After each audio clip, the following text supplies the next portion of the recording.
Of course, we embrace it as a good African treaty. But you must remember that this was a reactive treaty more than a proactive treaty. It was reactive in the sense that there was illegal dumping of toxic waste and especially radioactive waste, rampant actually, with reckless abandon to the continent. They did not care whether it was on land, on seas, or in our forest. It didn't matter. Whether it was piped, whether it was dropped as aerosols, it did not matter. And so 12 countries, led by Benin and Burkina Faso and the likes, decided enough is enough. And this is the beauty of starting small. Because I know those of you who might have read the book Lean Management, the idea is that you start small so that if you fall, then you don't fall so high or so hard. But this was a biting into a cake that was difficult and made of cement. 12 countries, not the most powerful, not the most popular on our continent, decided enough is enough.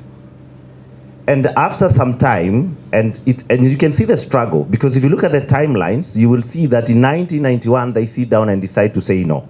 Please note, by the time 12 countries are sitting down to say no to something or yes to something, yes is actually more difficult nowadays to achieve than no, in terms of multilateralism. By the time they are sitting down, it's possible the conversations began in the 80s. It is highly possible even that the conversations began in the 70s. In 1991, they choose to formalize this, put together resources, and they have a conversation about saying no.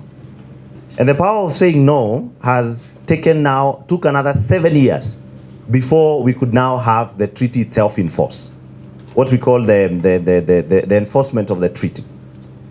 So 1991 conversation, yes, we agree that we are going to say no. The how of saying no seems to be a bit sketchy, but we'll work on it. It takes 7 years. 7 years, if you think in terms of the birth of a child, that child is already reporting to school. If they had discussed 1991 and the child was born, in 1998 they are reporting to school, and they have already even gone way ahead if we go by the CBE system that we are having in our country. 8 years of difficult negotiations. Remember in those times, in the 90s, it might not look like it was the case, but in the 90s, convening as countries, especially from Africa and the global south, was incredibly difficult. There was a belief, and you would remember countries like South Africa still did not have independence. There was a belief that actually Africa cannot govern itself. There was a belief that we are being called to the UN so that we can fill up and check boxes, tick boxes, We have all the countries in the world now as members of the UN, and so we need to give them piecemeal, peanuts and throw things around so that they can still show up when we need them too. But if you look at that era, it was also an era of immense conflict, but these people managed to sit together. Now, the tragedy and the benefit of our times is that now 35 countries have signed to the treaty. But how many countries are in Africa? Depending on where you lean on, 54. I'll not go to the other one. I understand that the Bamako is also the document, the repository of the Bamako Convention is the Africa Union, and the secretariat that hosts that is the UNEP, which is under the UN. The conversation about the number of countries is something else I'll not get into right now.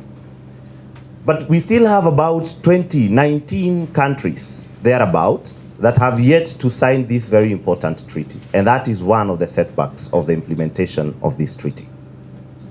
Number two is that 35 of those, 5 of the 35 that have already signed, have not made the deposit of the documents. So they are still not full party members to that. And this is where now terminologies become important, and I am no legal expert in this. Why convention and not treaty? Why do we have Convention on Biological Diversity? Why do you have UN Framework Convention on Climate Change? Why do you have UN Convention to Combat Desertification?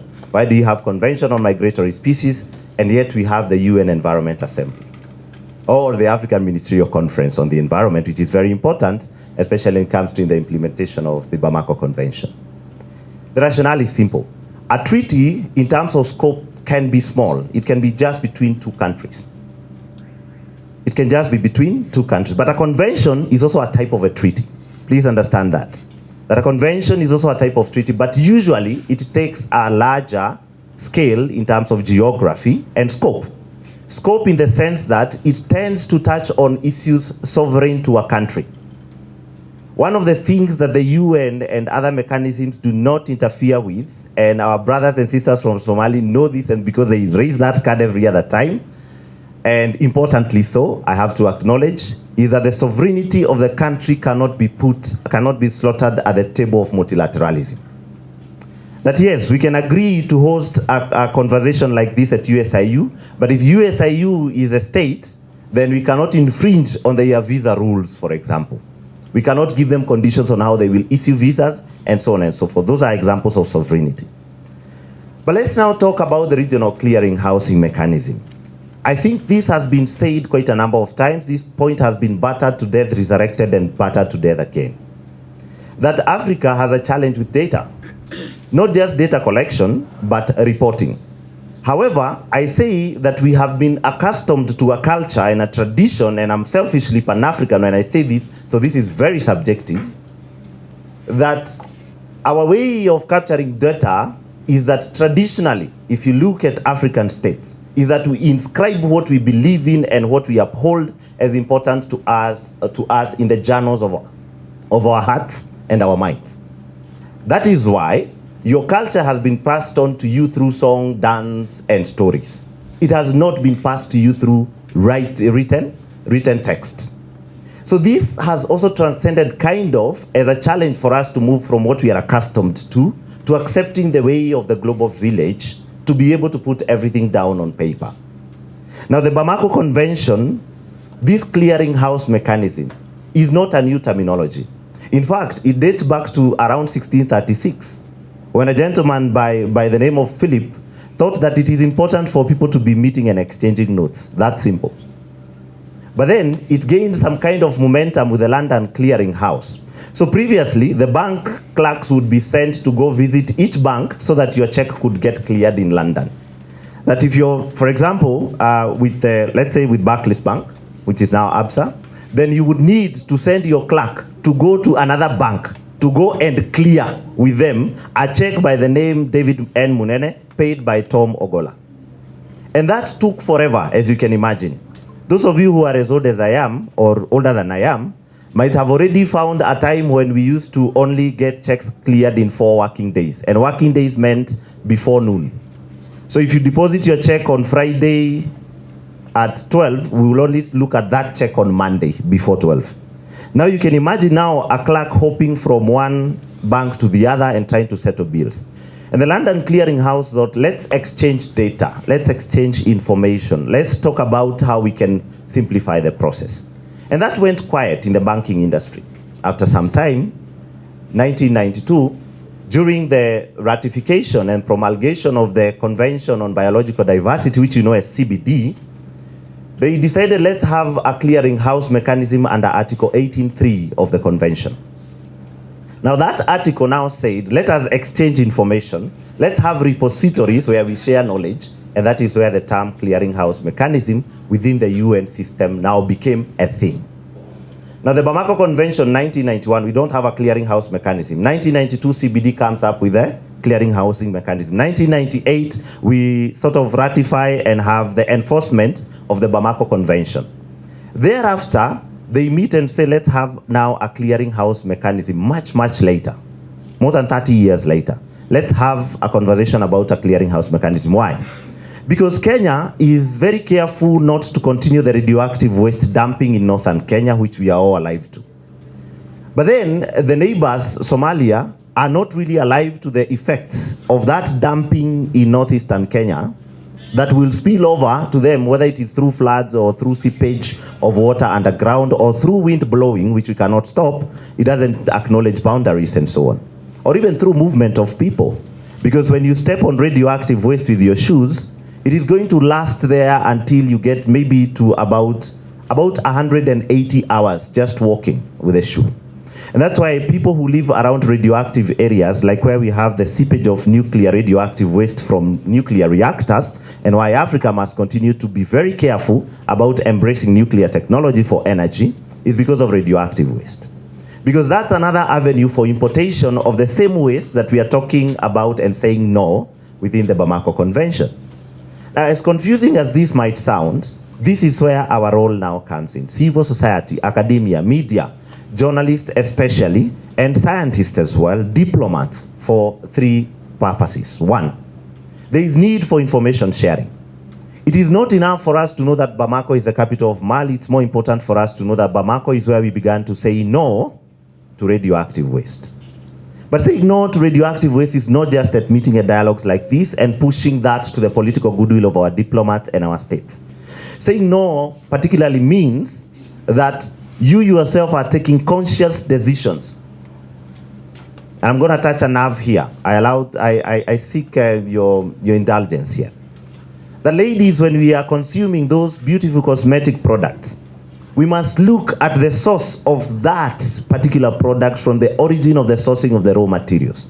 Because some of them actually contain very harmful radioactive waste that our government might not even have the capacity through our bureaus of standards and so on to be able to check on every other time. Number two, that I am a responsible African citizen. It's okay to be a global citizen, but be African first. And I said I'm selfishly Pan-African.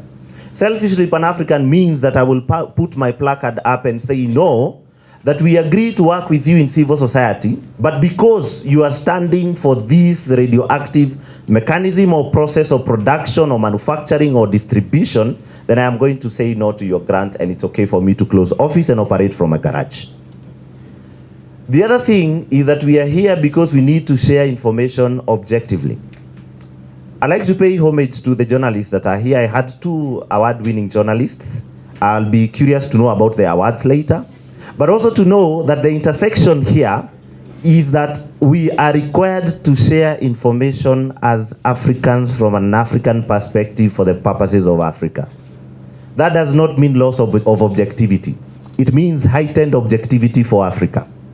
It means information sharing and consumption that is made by Africans for Africans. It means also debunking myths. Because we have had myths that, pull us together in corners that we cannot be able to pull ourselves out of. I get very excited when I talk about Africa. I'll need somebody to time me. The other thing is that our students cannot wait to be graduate students to conduct research. It is too late.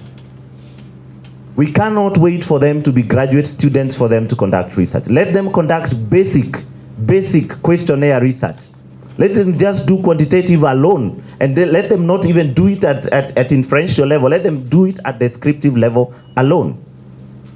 These people have been born and raised in cultures where they make decisions based on data. Your mother leaves the household and tells you, when I come back, please make sure you have burnt the baby. You decipher that information and you've been told, if I don't find that baby alive, then you know that you will be burnt, but the baby will be alive. And you have kept babies alive, babies that you did not bore.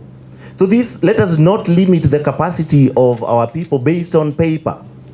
There are young people who are doing incredible innovations, and I will take an information sharing platform by Green Growth Hub, which is an organization based in Nigeria and operating in several countries in Africa.